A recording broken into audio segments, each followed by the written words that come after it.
Today's Tuesday, December 27th, and we're taking things one day at a time here on the Outside the Oval podcast, the newest running experience on the internet. You can find the show on Apple Podcasts, Spotify, Amazon, and YouTube, as well as on Instagram and Twitter at Outside the Oval. Any questions you may have may be directed to my email, outsidetheoval@gmail.com. But today I've got another great show for you all. And to kick things off, for the first time this offseason, I will be touching on the upcoming NCAA indoor season, as well as some other news around the college scene. And throughout the next couple of weeks, I will be highlighting some of my favorite distance runners in each event, as well as a few races to keep an eye on as the indoor season quickly approaches. But today I will be touching on the little bit of the action we have already seen this season, provide my take from the very small sampling size, and kind of push myself, introduce kind of what we're doing here, and set the stage for the next 2 weeks. Because these next 2 weeks, we've got a lot of great guests lined up to talk about some very exciting college sports news about track and field and college cross country. But I would also like to take this time to wish everybody listening a very Merry Christmas. I hope you all enjoyed your holiday weekend. And to wrap up the first segment today, for those of you who have not heard the story of Seb Coe and Steve Ovett, we'll be treated to one of my favorite stories in track and field, which just so happened to take place on Christmas Day a little more than 40 years ago. And then afterwards, I'll be joined by Northern Arizona's Aidan Puffer, who quietly had one of the best high school careers of all time. The Manchester High School grad was a two-time Foot Locker finalist, a 408 miler, and a 1424 runner in the 5K. And the accolades, they could really just continue going on. In my interview with Aidan, though, we dive into his high school career while taking a look inside his college recruitment and aspirations as an NCAA athlete. And as always, I'm never going to keep you waiting. Let's jump right into our early indoor season preview. And as we do begin to take a look at the distance side of things entering the NCAA indoor season, there are a few things to take note of. And we have to start with the first meet of the year that took place in Boston at the Boston Opener on December 3rd. This was a very exciting 5K men's race. It was paced very well by Christian Noble of New Balance, formerly of Lee University in Division II. He was up in the lead pack for about, I'd say 2K, from 2K to kind of 3K. He was doing a lot of the pacing. But after that, that's when the racing really started. With 10 laps to go, Drew Bosley made a powerful move. He looked very assertive throughout the race, the NAU product. Kai Robinson, he looked very calm throughout the race as well. Alex Mayer, he looked very strong at times and even looked like he could win the race. But he did not put himself in the best position most of the time we were watching him.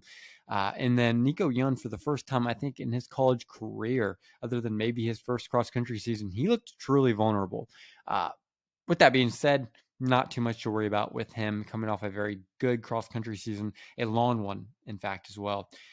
Elsewhere, though, on the men's side, Brian Fay from Washington, Casey Klinger from BYU, and Parker Wolf from North Carolina all went sub 13:20 on their way to a very good day, which really put the college men's race on a whole new level. The title for the YouTube race was the most loaded 5K field in college history. I would agree with that. I think that was a very good representation of how this race went, kind of what we were looking at throughout the day. But to pivot elsewhere, Charles Hicks, he won the European U23 cross-country championships, and then Dylan Jacobs quickly after that announced that he has a date with Nico Young in the Millrose Games 3K, which consists of some of the best runners in the sport. Jordy Beamish from Team On, he was your 2022 champion. Cooper Tier from Bowerman Track Club. Joshua Kerr from Brooks.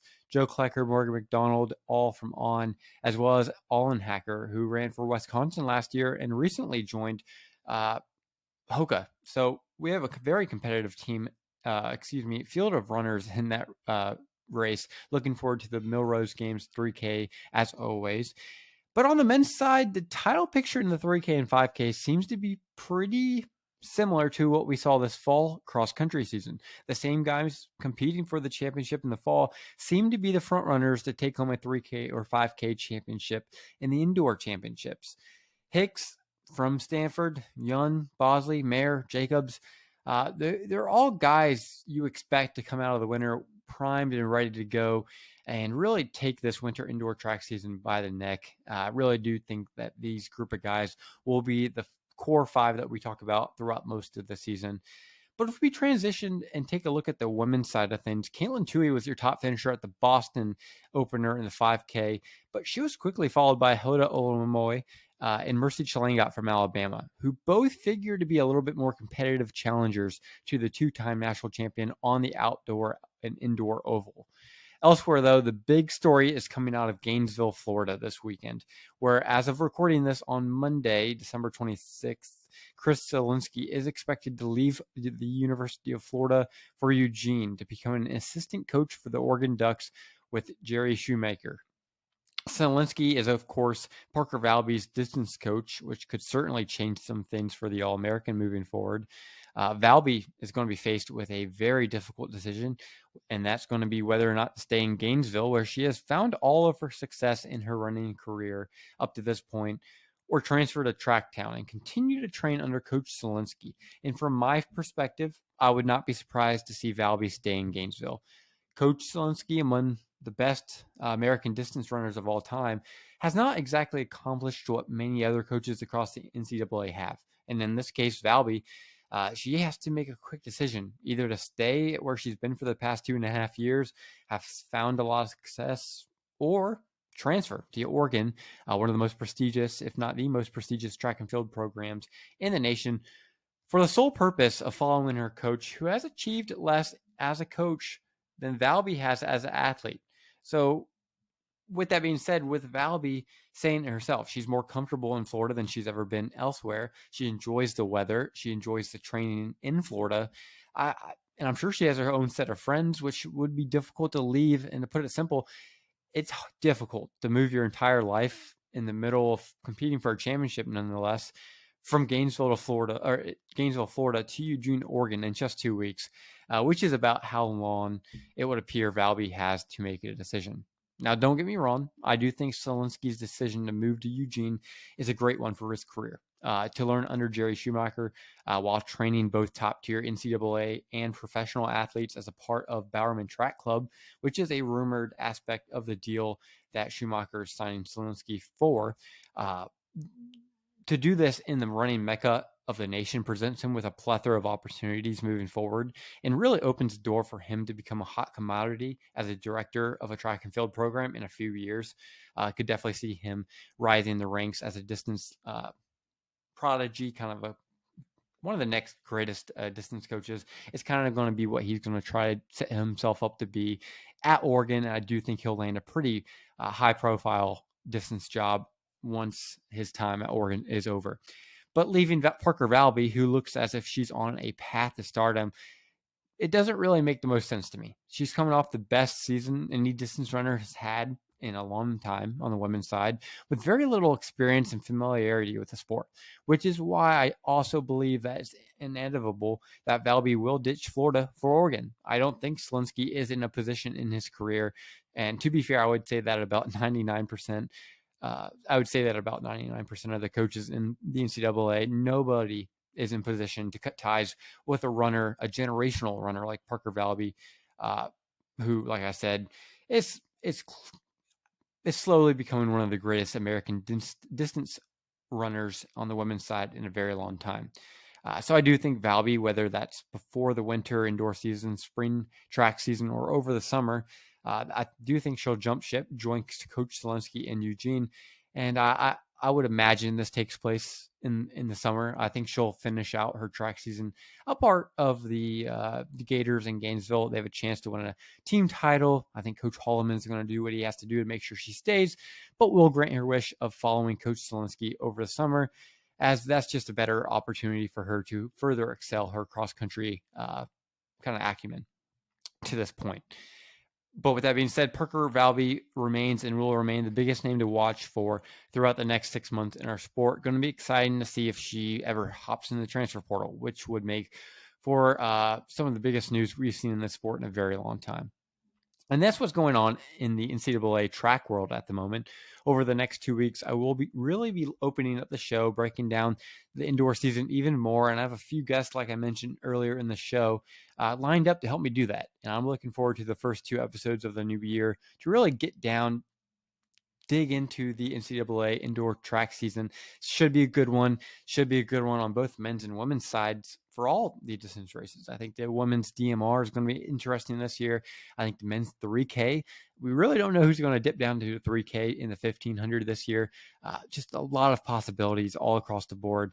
But moving forward in today's show, something I've always wanted to do during the show is feature a post made by an anonymous poster on Let's Run. And this is an idea, while fabricated by the other posters in the thread on the site. I actually agree with this kind of post to an extent.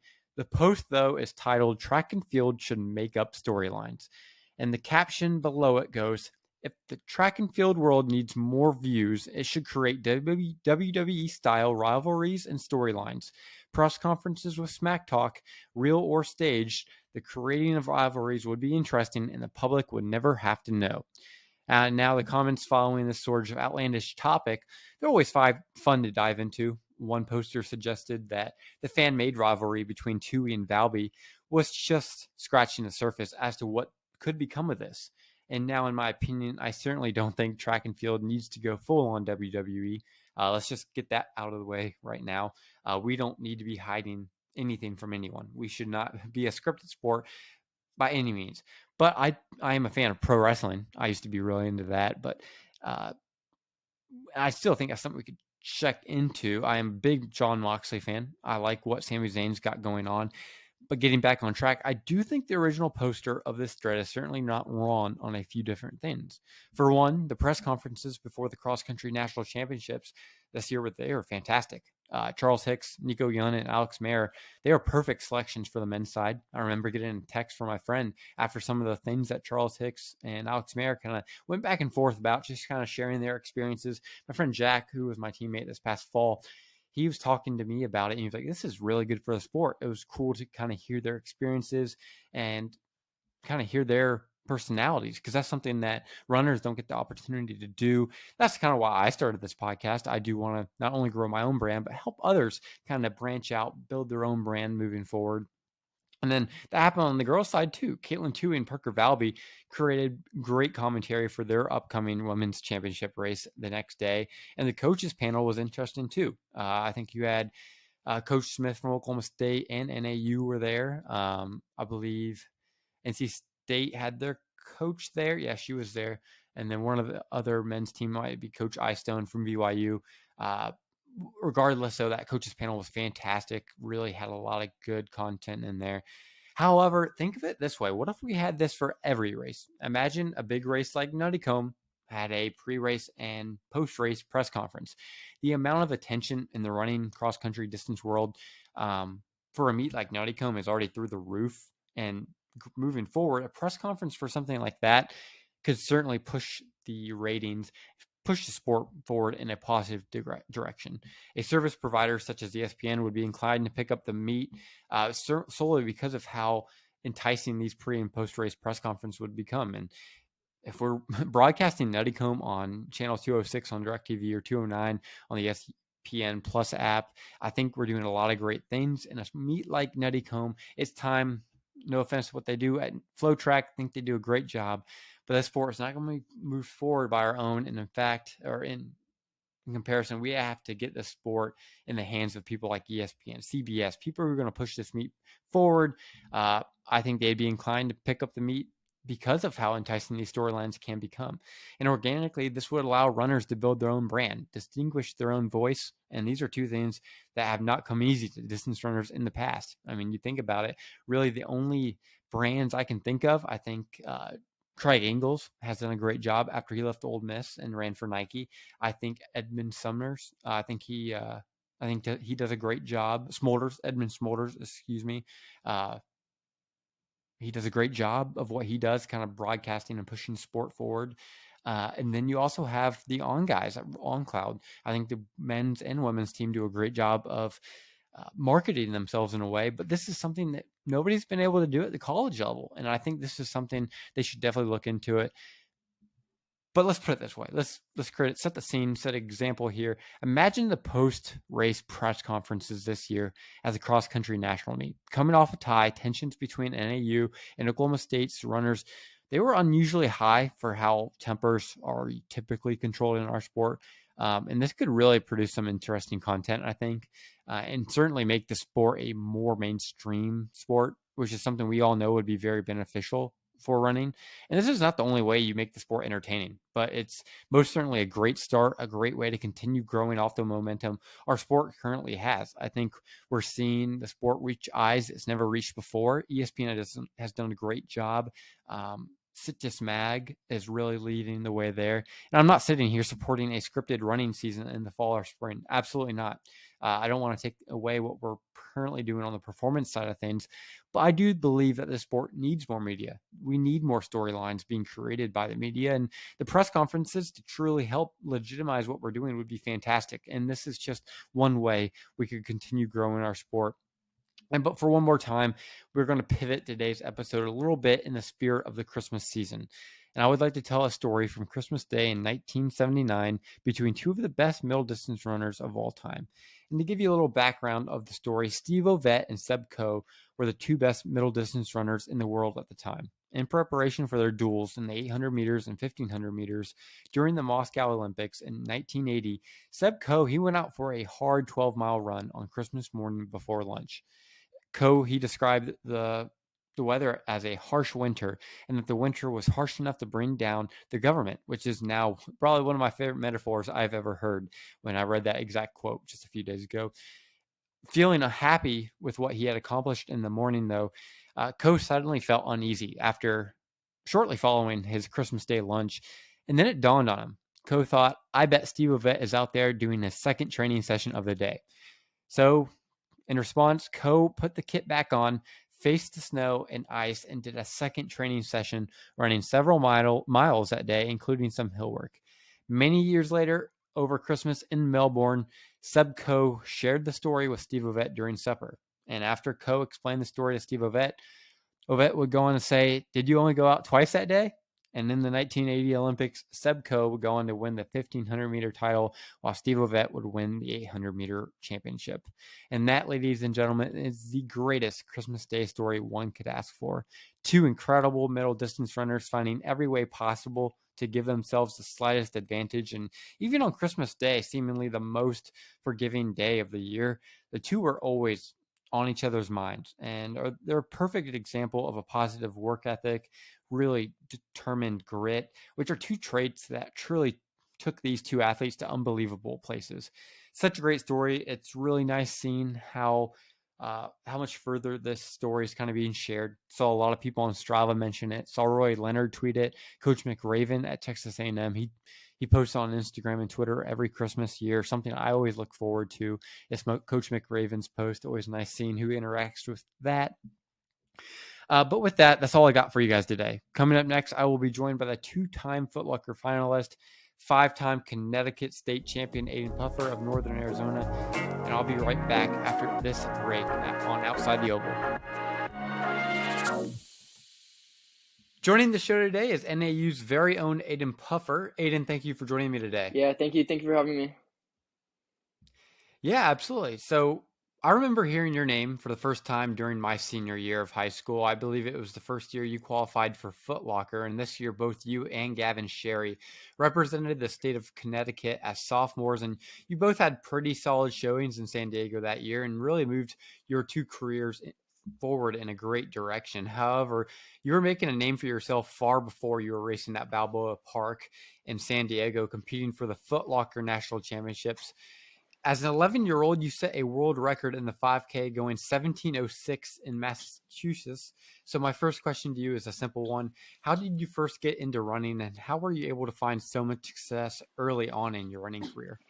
Yeah, so I think I first started running when I was 10, and I would just, like my dad was like kind of doing like the couch to 5K, and I would just like go on runs with him, and then like we usually did this, like this family-owned like community race like every year, but I would just do like the kids race, and like one year like my dad asked if I wanted to do the 5K, and I was like, yeah, and ended up running like 24 minutes, which was like pretty good for the time, I guess.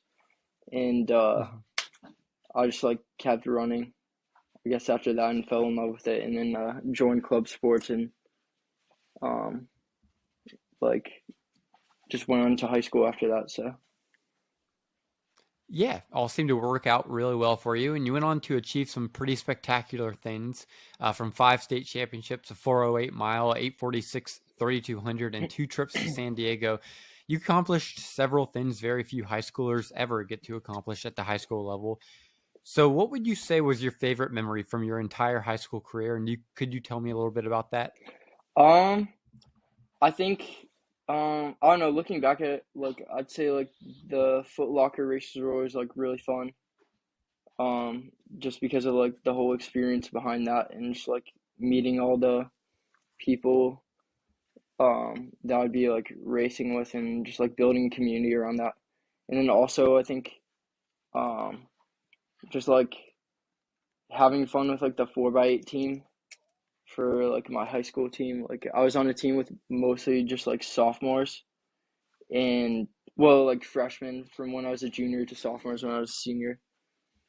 And like it was just fun like teaching them about like what I knew and watching them grow like rapidly. So Yeah, and as I mentioned in high school, you and Gavin Sherry both popped onto the scene at the same time. Like you mentioned, you got to grow that community of runners, that community of friends through those big meets like Foot Locker.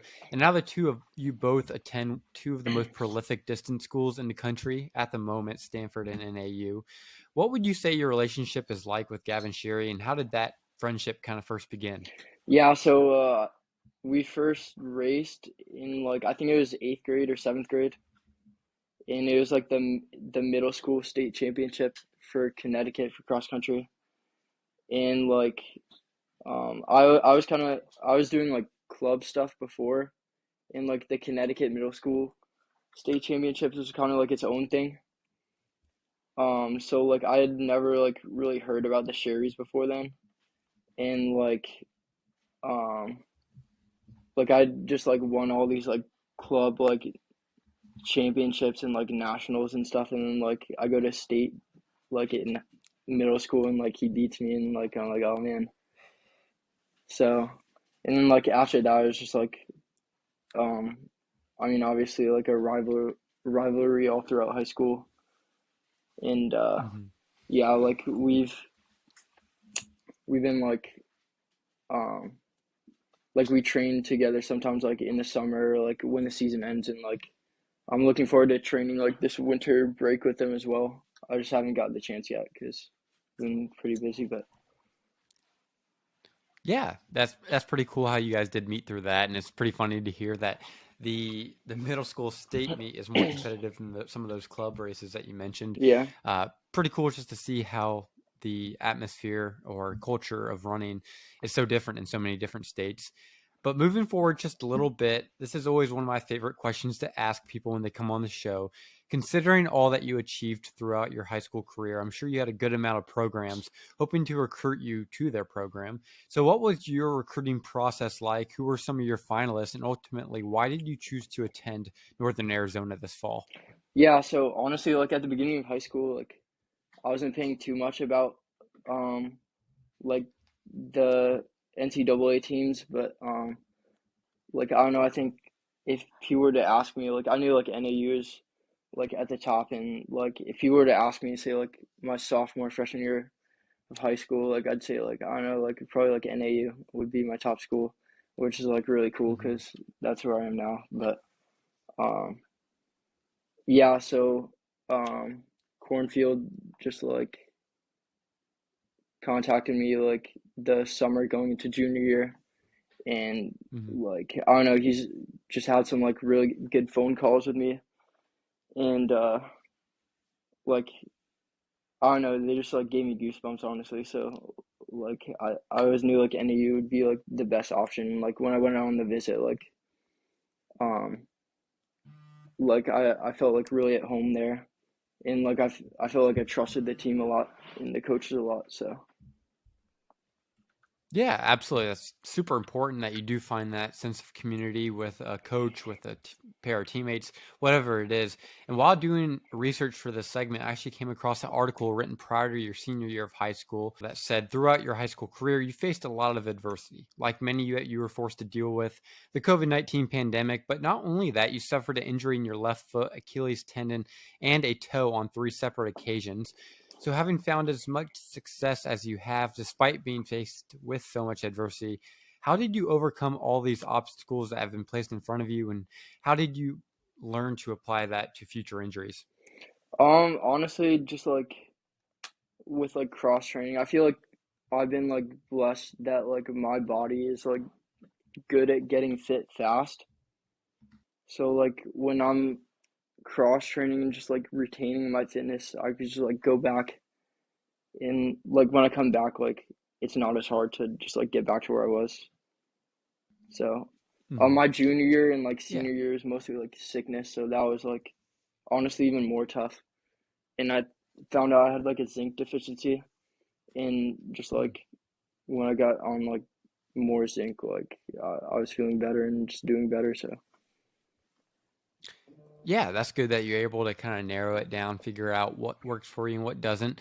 But moving ahead, we did mention that you're now at Northern Arizona. So, right off the bat, could you tell me a little bit about your first semester in Flagstaff and how that went as a freshman?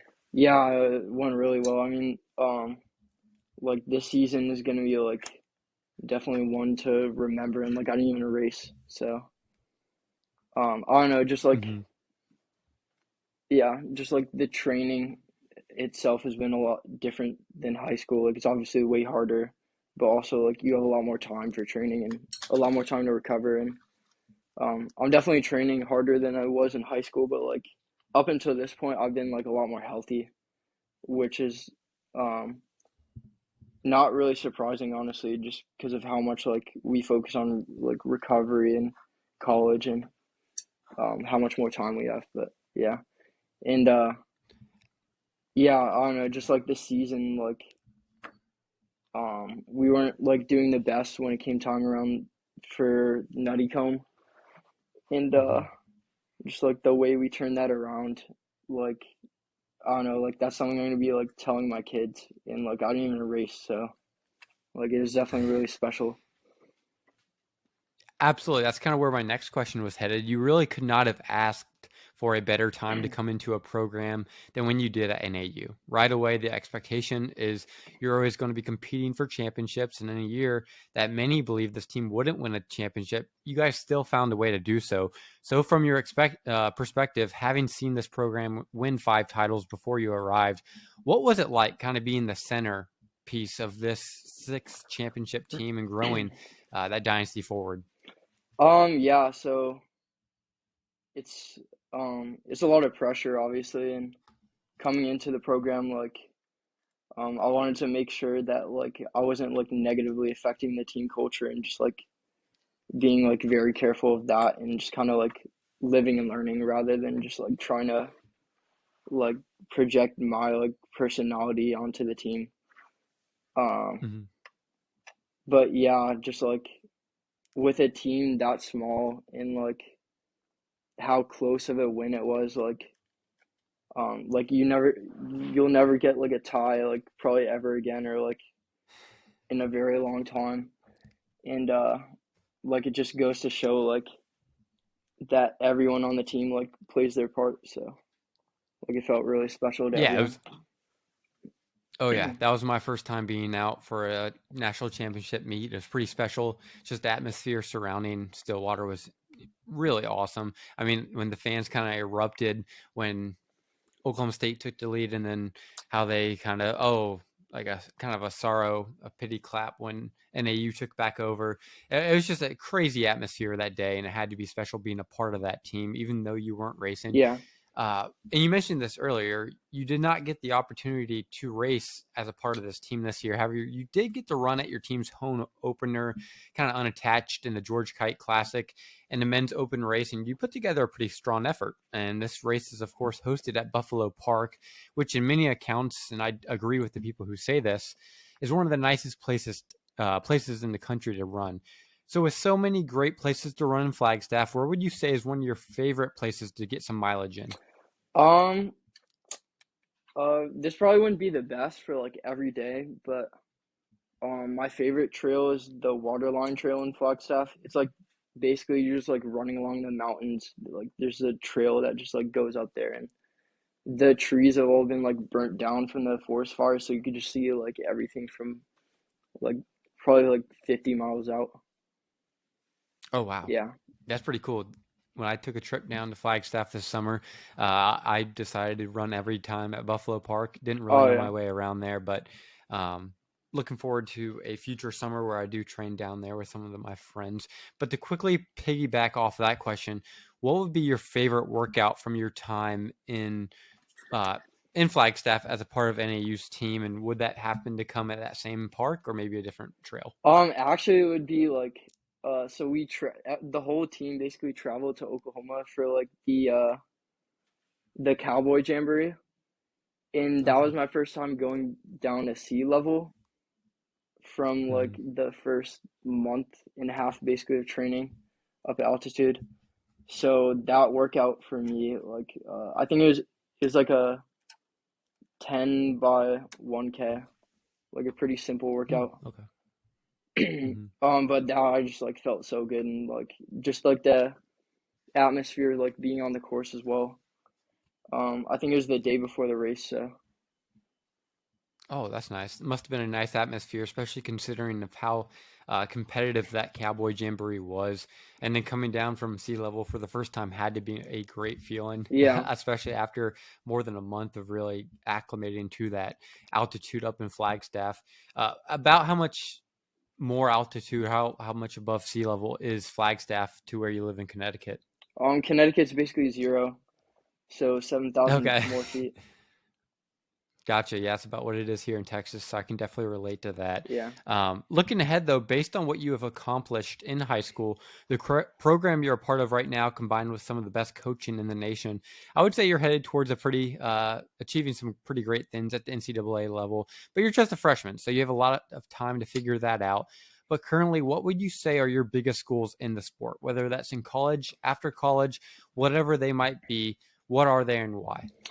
Um, I want to honestly, I haven't thought about like personal goals in a while because like our team like is so focused on just um like we're definitely more like process oriented. So like Mhm. as long as we just like focus on like just putting our head down and grinding, then like the goals will come with that. But just to win more national championships, I guess, with the team. Yeah, absolutely. I mean, winning a national championship's ultimate goal for every student athlete in the NCAA. So being able to do that with a program like NAU's got to be a very unique experience. And as I do every show, I want to discuss a few other things outside the sport of running. It's always nice to take a step back and see the bigger picture. And that's what we're going to do to end today's show with a few questions that take our show truly outside the oval. And my first topic is one I love bringing up. Is something I certainly could not live without. If you could no longer run, what sport would you want to compete in at the college level and why? Um, I think probably basketball, to be honest. I'm not very good at it. Like I'm not the best, but I'm not like terrible, but I'm not that good at it. But yeah, I don't know. I just think it would be fun and um just a fun thing to play, I guess. But Yeah. So that's actually pretty interesting that that was your answer because my very last question, now I'll move it towards the front here. My last question I had for you today is way off a track of everything else. And I saw this skit on Twitter this morning when I woke up and I actually added it to today's questions because I saw it. You and Colin Solomon were really, you kind of helped establish this NAU incoming freshman class as one of the best in recent memory. I'd say right up there with North Carolina's recruiting class just 2 years ago. As talented as you two are at running on the cross country course and on the oval, theoretically speaking, if the two of you took to the basketball court and played a game of 1v1, who do you think would win and why? um, man, I don't know. I think.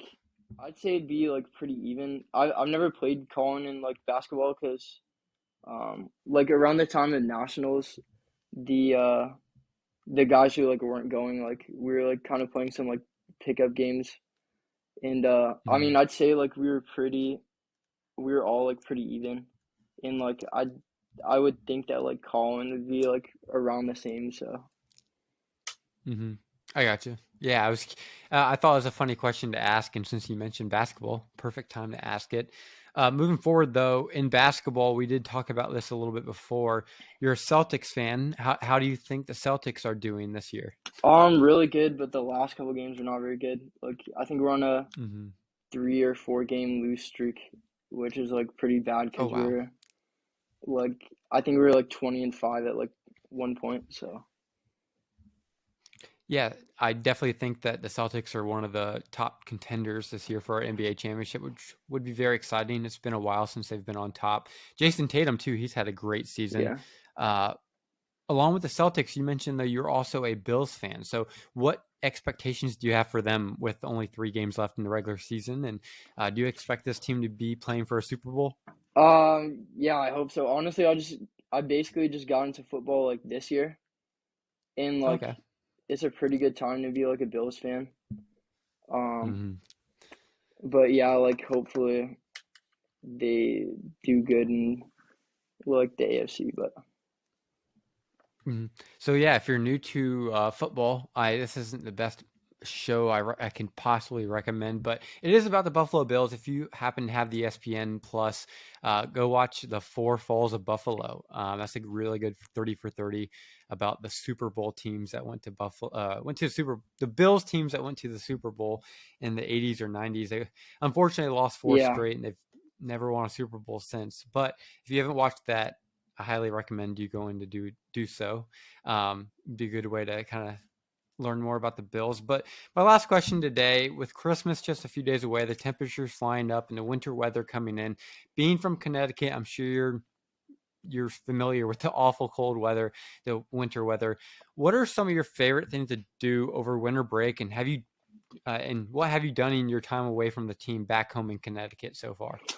um, yeah, like I don't know when it's like snowing, I like to go sledding and Hmm. mostly just like slow down and just like hang out with friends and family and stuff. But yeah, like I don't know. I've just been like hanging out with friends and like my girlfriend and my brother a lot. So Yeah, that's awesome. It's a great way to kind of decompress, let the stressors from the cross country and track season kind of relieve and move forward with your life as you usually know it. But Aidan, it's been terrific having you on the show today. Thanks for taking some time over this Christmas break to talk. thank you. Thanks for having me. Yeah, absolutely. And thank you all for joining us today. I will catch you all next time on Outside the Oval. Merry Christmas.